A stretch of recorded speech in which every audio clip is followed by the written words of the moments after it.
This is a moment in time that may never come.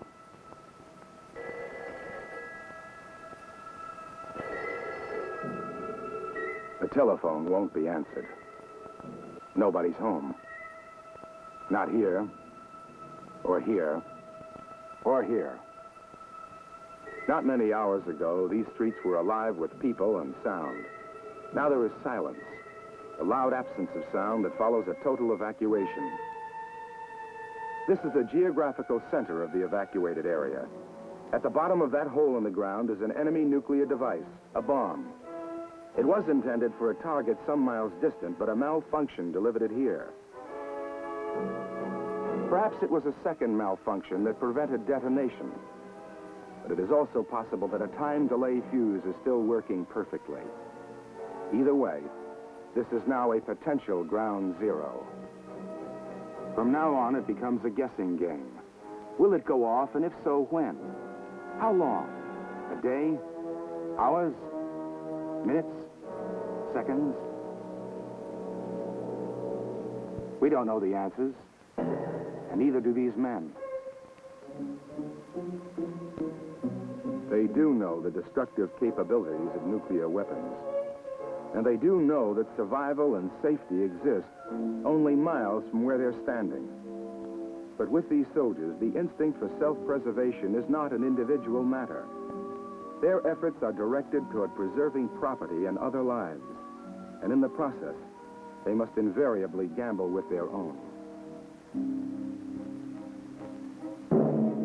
And at best, it is always a gamble. They come equipped with knowledge, with intelligence, with experience, and with highly developed skills. There's a good chance they can pull the enemy bomb's nuclear teeth, render it safe, if the malfunction doesn't suddenly correct itself, if it isn't time to go off too soon, if it doesn't detonate before they've had a chance to test their talents on it. At best, it will be a gamble, but they'll take it.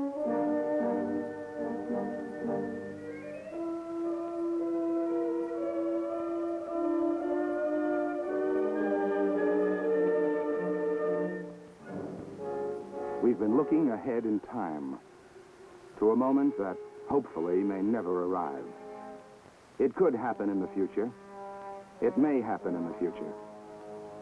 As of this moment, however, what we have been looking at is pure fiction. But it is a fact that there are men like these. And it is a fact that they are ready and willing to take such chances, to risk their lives almost every day of the week. This story has roots that extend back centuries in time. It begins with an invention. Then to a chemical discovery,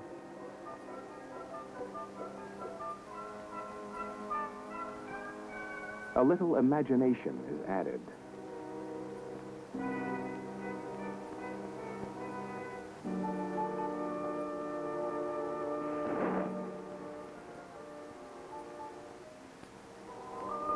A device has been created.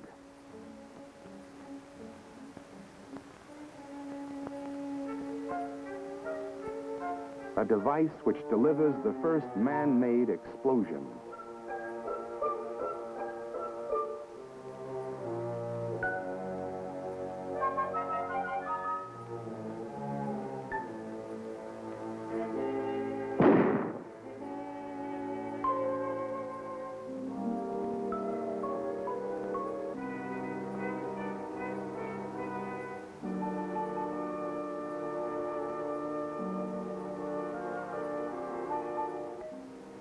But there is also the ever-present element of imperfection.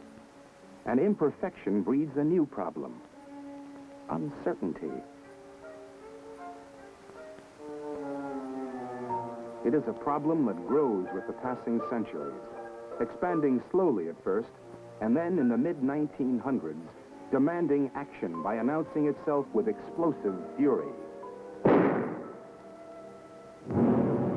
Early in September 1940, during World War II, many of the bombs dropped on London were duds, and many contained something which added a new sophistication to terror: the delayed action fuse, Time to detonate anywhere from 1 to 80 hours after impact.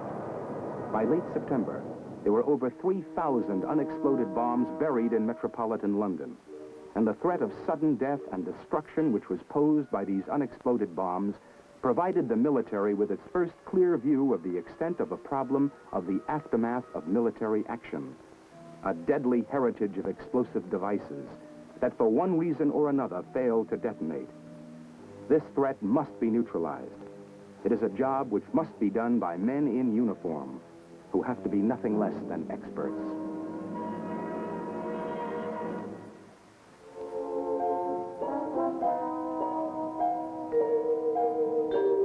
E.O.D. Explosive Ordnance Disposal.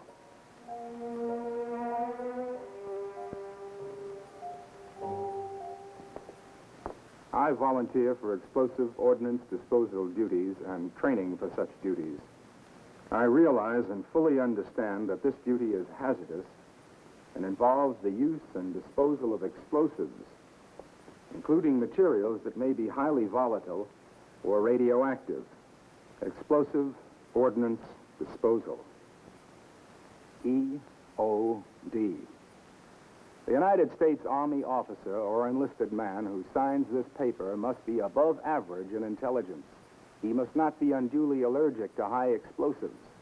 He must qualify for a top-secret security clearance, and he must be in perfect mental and physical condition. A good brain, steady nerves, a strong back, and a willingness to risk all three. If he can muster this combination of assets, he gets to sign this volunteer statement, and his story begins. We'll meet him first in the state of Maryland, at a place called Indianhead. He is about to become part of a student body that wears a variety of uniforms. Army, Navy, Air Force, Marines. All E.O.D. volunteers come to Indianhead, for this is a unique, highly specialized installation. Inside this building, which is part of the United States Navy's Explosive Ordnance Disposal School, the E.O.D. volunteer begins the process of learning his trade.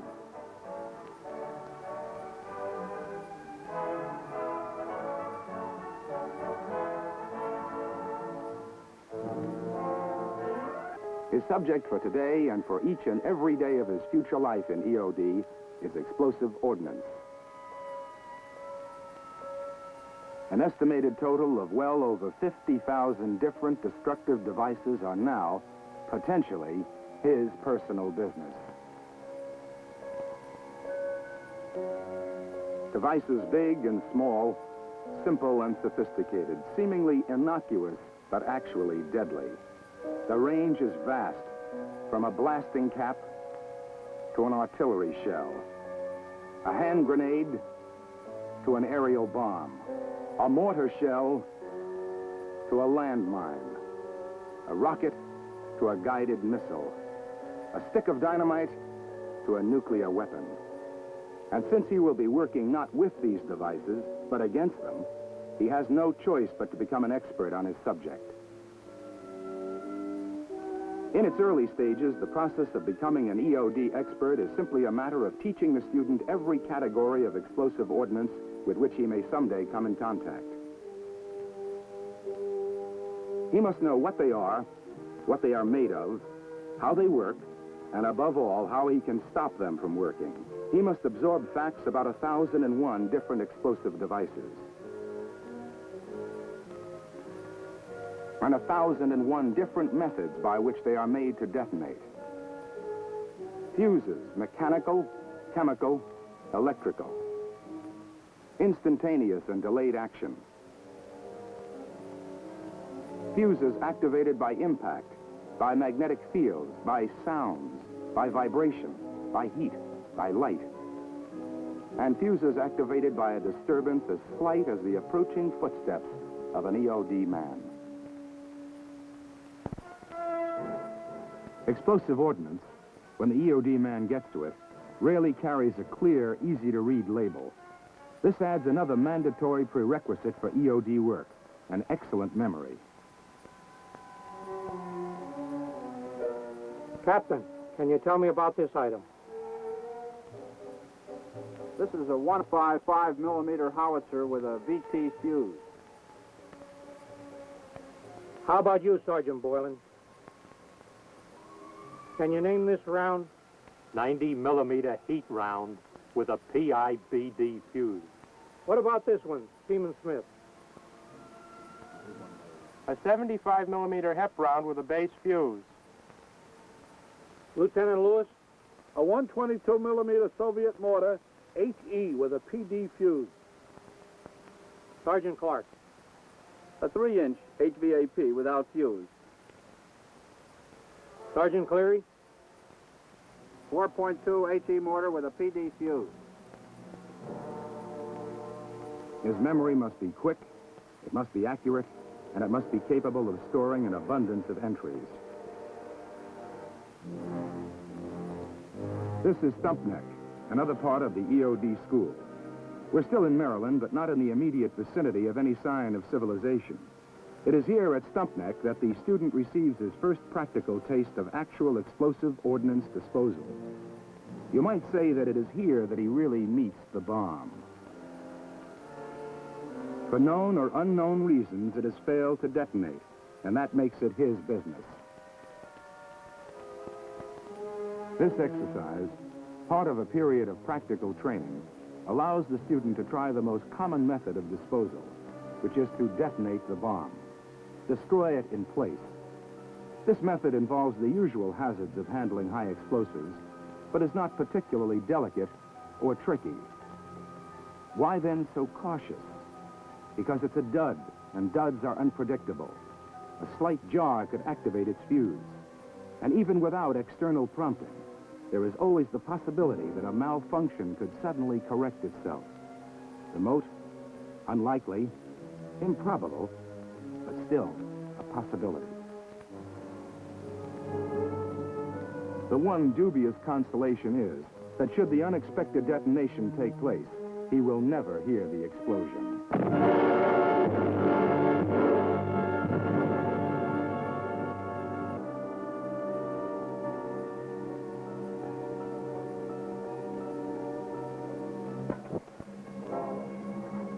The practical training phase continues.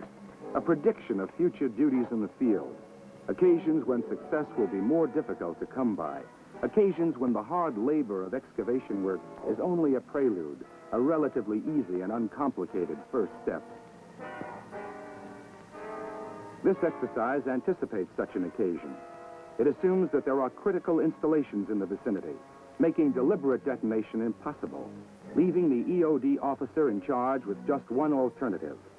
He must now perform what is called a render-safe procedure, and it is now that his work becomes extremely delicate, decidedly tricky, particularly hazardous.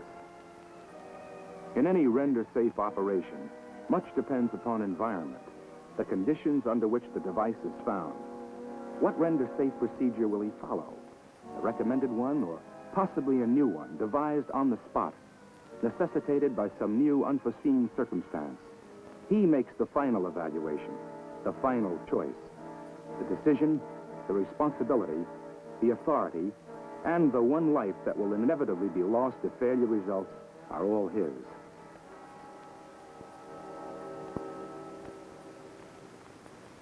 A render-safe procedure is a recommended method or technique for disarming a particular device or type of device. There are many such procedures for use against explosive ordnance of the United States and our allies, and, where possible, against foreign ordnance. Sometimes it's a matter of removing the explosive filler.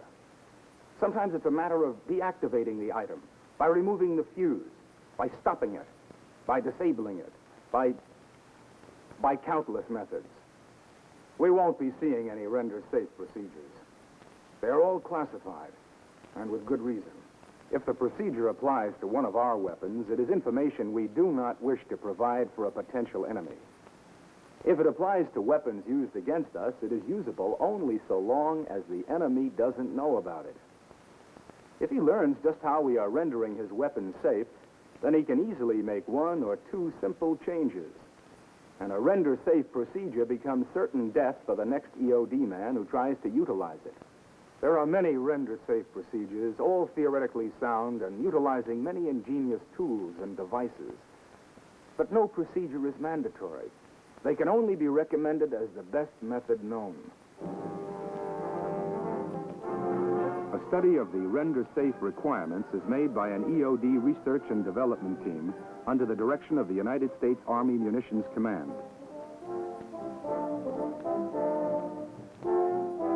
This study is conducted during the development of new weapons, and therefore can avoid the need of a special set of render-safe tools and procedures for each new weapon.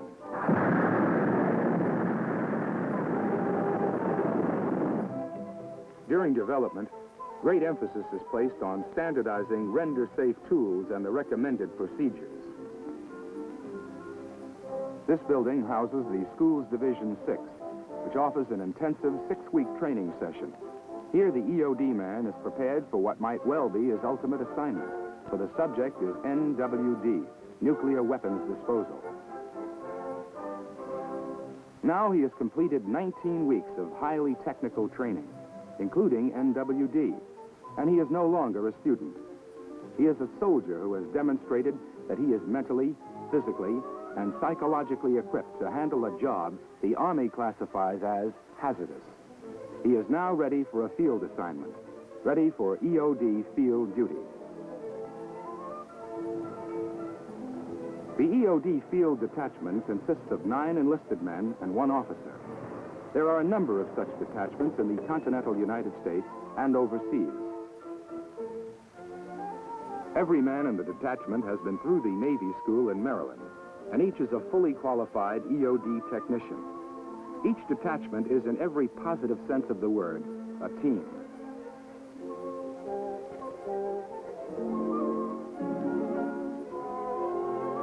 One of the reasons men volunteer for E.O.D. is to escape the monotony of routine work. But routine, even in E.O.D., is unavoidable.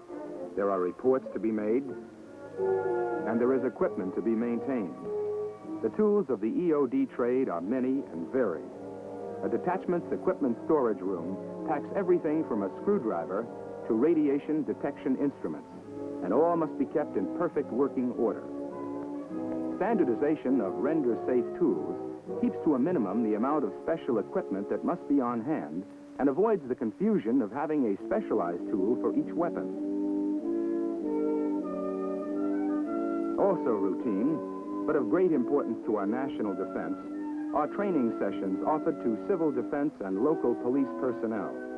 They are taught explosive ordnance reconnaissance, how to locate, identify, and evaluate unexploded ordnance.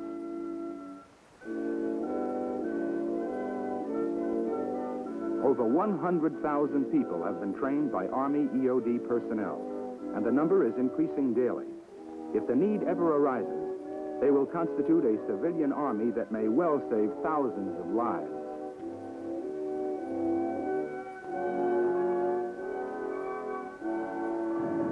This, too, is routine E.O.D. work.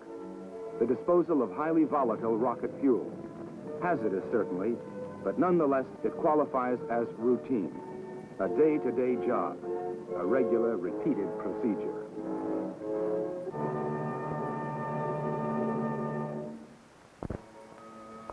Another routine is the standby alert. This occurs whenever nuclear weapons are escorted in or through the detachment's area. Rigid safety measures make an accidental nuclear explosion as unlikely as a cosmic collision.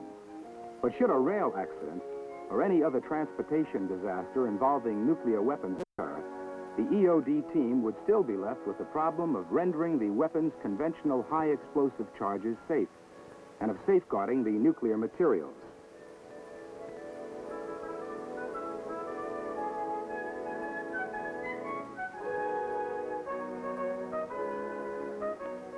Even in E.O.D. work, routine exists, but it can be shattered quickly by a telephone call. On the other end of the line, an incident is being reported. The discovery of an unexploded device that is threatening lives and property. What it is, where it is, we cannot predict. We can visualize some of the possibilities, though, by referring to E.O.D. files of past incidents. It might be a recurrence of an incident like this one.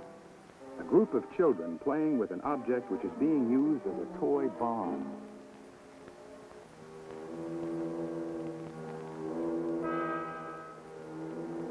The object they are struggling over is a 37mm World War I shell. Fortunately, the shell's existence was reported to local authorities, and it found its way into the hands of an E.O.D. officer. It's harmless now because the officer removed the charge of explosive that he found in it. Misguided souvenir hunters contribute quite a bit to keeping the E.O.D. man's job free of routine. A 5-inch shell found in a nursing home. A 155mm howitzer projectile found near a housing development. A Japanese 70mm high-explosive mortar shell. A Japanese hand grenade. A 20mm projectile. And then we have the 5 landmines that were picked up at low tide near a power and light company plant. The 3 blocks of explosives found in a private home. The 75 pounds of assorted detonators. And so on. We can round out the picture by adding the bomb that was reported to be ticking away in the basement of a supermarket, but turned out to be a quite harmless can of fermented fruit juice. And the century-old Civil War cannonball, which was displayed in the Federal Hall National Memorial on Wall Street in New York City, which turned out to contain a very live charge of black powder.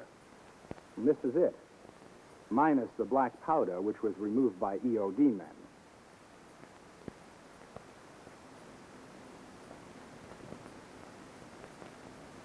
This is a typical workload. The ordnance items handled by one E.O.D. detachment in the course of 1 year of operation. 146 blasting caps, 500 small arms cartridges, 61 sticks of dynamite, 1 rifle grenade, 35 flares, 2 bombs, 10 rockets, 43 grenades, numerous Civil War items, and 44 artillery projectiles. And during the year, the same E.O.D. unit was also called on 87 bomb scares. Incidentally, these incidents took place in and around Washington, D.C. There are 863 items on that table. 181 of them can blind a man or maim him. The remaining 682 were designed specifically to kill. This is the insignia worn by the soldiers in Army Explosive Ordnance Disposal. There aren't many of them, but they're doing quite a job, both here and overseas.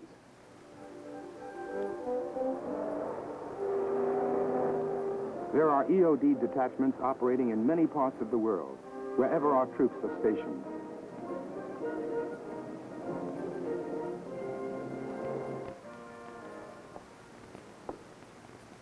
These men have the responsibility for neutralizing all military explosive ordnance, domestic or foreign, that by accident or during wartime is fired, dropped, or clandestinely placed on United States territory and has failed to detonate.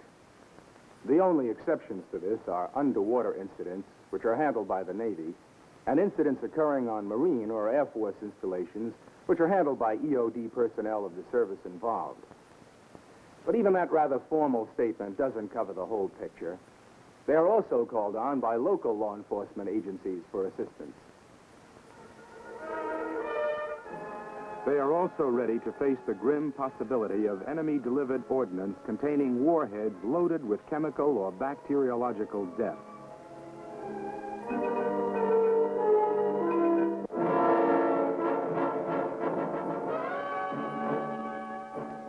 This is not a nuclear weapon. It carries no bacteria, no chemicals that kill, just the conventional high-explosive filler.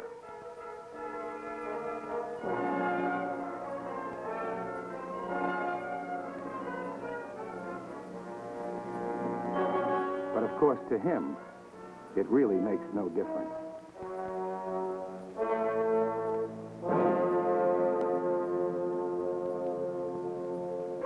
At this range, all bombs are fatal, and this is his working range. But in time of war, in the combat situation, it is more important than ever that he stake his life, that he gamble against time and the unpredictable mechanical device. For upon his ability to remove an obstacle depends the success or failure of a critical tactical maneuver.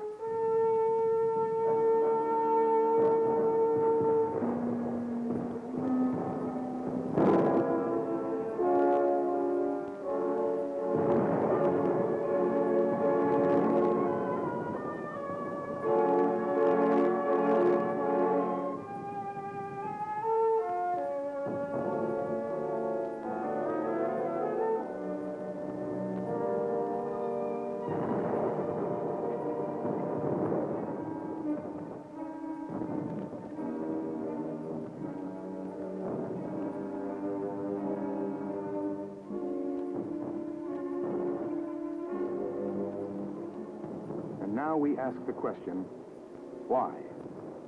Why does a man volunteer for work that can kill him instantly if he makes the slightest mistake, the slightest slip, the most minute error?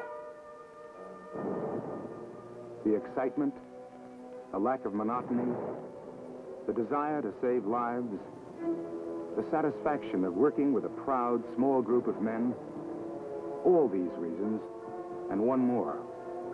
That one is the age-old motivation, a challenge. He knows the thing is designed to kill him. He knows it's supposed to detonate and blow him to kingdom come. But he's damned if he's going to let it be the winner.